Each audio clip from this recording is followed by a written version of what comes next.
Et puis, il y a un autre élément qui est extrêmement important pour faire progresser une organisation comme la nôtre, c'est d'avoir des éléments d'évaluation extrêmement précis.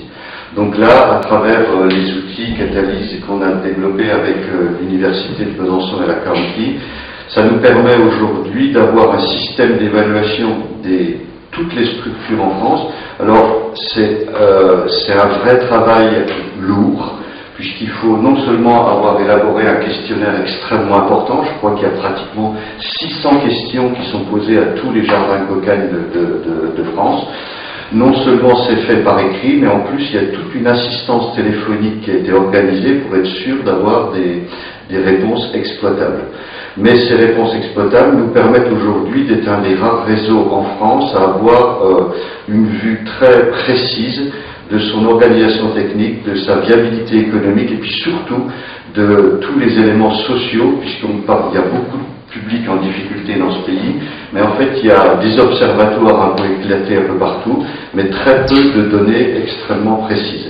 Pour la partie du traitement qualitatif, nous avons une autre suite de logiciels, c'est Anaconda qui regroupe à la fois la partie qualitative, c'est-à-dire à partir des données structurées par Pragma, on va pouvoir manger, absorber les données qui ont été structurées par Pragma. Pragma va nous sortir un tableau de données que Anaconda va pouvoir analyser, effectuer les calculs de ce qu'on appelle l'analyse factorielle de correspondance et ensuite la classification ascendante hiérarchique afin d'obtenir ce qu'on appelle un nuage de points pour avoir une représentation en 3 dimensions de ces résultats. L'objectif est de comprendre dans ces 3 dimensions ce qui éloigne des besoins des individus ou ce qui rapproche les individus, ce qui structure leur répartition.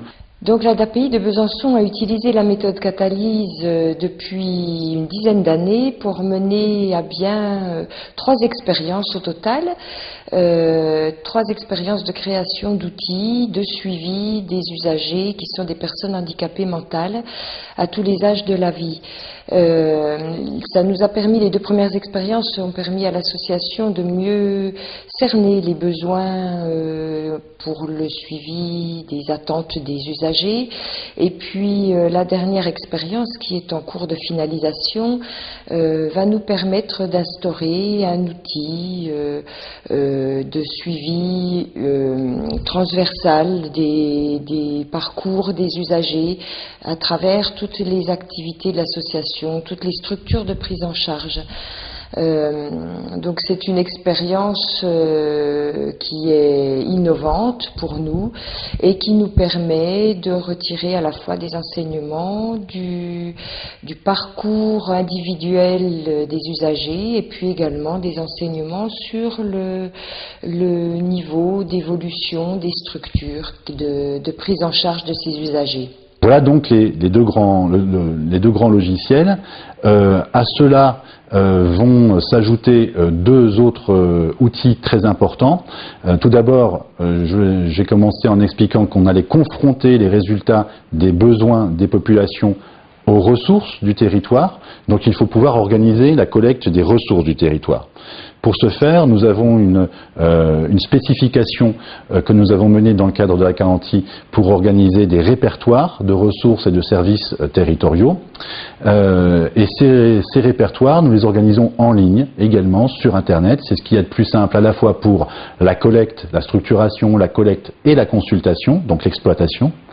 Et l'objectif est donc d'organiser ce répertoire sous la forme d'un CMS, un Content Management System, un site Internet qui soit en fait prêt à l'emploi pour tout observatoire qui voudrait démarrer. L'information a une importance capitale dans la réflexion de l'intelligence territoriale, dans le sens où elle doit être spatialisée pour pouvoir cadrer à plusieurs échelles les besoins des populations, à une échelle locale, en lien direct avec l'information que l'on peut recueillir auprès des acteurs, et aussi une échelle plus globale pour coller en fait à l'ensemble d'un processus plus macro qui doit être pris de manière dynamique. En fait, il faut passer d'une information spatialisée à une information territorialisée. Territorialisée dans le sens où nous devons être en lien direct avec les acteurs, avec les ressources du territoire, pour que l'information ou la connaissance en quelque sorte qui est créée soit une connaissance qui peut être directement appliquée. Il permettra aussi d'organiser la troisième dimension dont j'ai parlé au départ, c'est-à-dire de confronter les besoins du territoire, les ressources du territoire, aux besoins d'une population plus vaste, plus large, grâce aux indicateurs territoriaux, et de pouvoir comparer sa propre situation par rapport à un territoire plus vaste ou éventuellement même la nation, voire même l'Europe, puisque c'est l'objectif de ce troisième outil qui donc structure ces indicateurs territoriaux sous la forme de ce qu'on appelle un système d'information territoriale. En definitiva, la principal potencialidad de este método es su capacidad para integrar los diferentes conjuntos de informaciones que necesitan los actores territoriales sobre sus usuarios, sobre sus proyectos y sobre sus territorios en un mismo sistema, posibilitando a su vez que la información sea compartida con otros actores y participativamente analizada y actualizada. Alors c'est vrai que l'utilisation des outils, elle nous a quand même aussi, si elle a apporté beaucoup d'avantages en termes d'action, en termes d'animation, en termes de renforcement du partenariat, c'est également, je veux dire, des outils qu'il a fallu et qu'il faut entretenir au quotidien. On a affaire à des acteurs qui ne sont pas, je veux dire, toujours disponibles, qui ont besoin de temps, qu'il faut convaincre.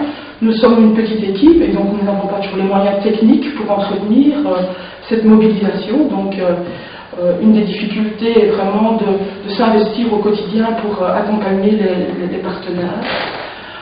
Une deuxième difficulté, c'est que nous avons commencé à utiliser les outils, je veux dire, il y a déjà quelques années. Les objectifs n'étaient pas toujours clairs, nous avons parfois eu du mal à les clarifier, et donc il y a un risque de perdre la mobilisation des partenaires. Il y a une notion de temps qui est vraiment importante.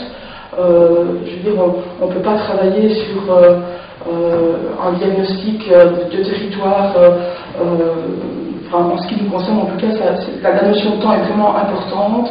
Comme c'est un système général, un schéma communautaire d'intelligence territoriale, l'objectif est de pouvoir également importer les données de Pragma et les représenter de manière cartographique dans ce troisième outil, de pouvoir représenter aussi les services, les ressources et services qui sont disponibles sur un territoire dans le module cartographique, également que Pragma et Anaconda puissent analyser du point de vue quantitatif et qualitatif les résultats des ressources et services territoriaux, ce qui existe sur le territoire. On peut très bien faire des bilans et faire une analyse factorielle, une analyse qualitative de ces données-là. Ainsi, on a un système complet où chaque outil discute avec les autres et permet d'avoir une connaissance plus fine de son territoire, et non seulement d'avoir une connaissance plus fine, mais de l'organiser dans le temps. C'est-à-dire que notre objectif n'est pas d'avoir des observatoires qui font des photos de territoire, mais que ces photos-là, ils soient plutôt transformés en termes de vidéos, et que les observatoires puissent suivre de manière dynamique les évolutions et les changements territoriaux grâce à cette structuration des outils, donc à la fois sur les outils quantitatifs, qualitatifs, les outils de répertoire de ressources et services, les outils de cartographie dynamique des indicateurs territoriaux, le tout discutant ensemble. Catalyst permite generar una dinámica de análisis y evaluación permanente y facilita tanto la coordinación interna de las organizaciones como entre los actores involucrados en la resolución de una misma problemática. Resultados.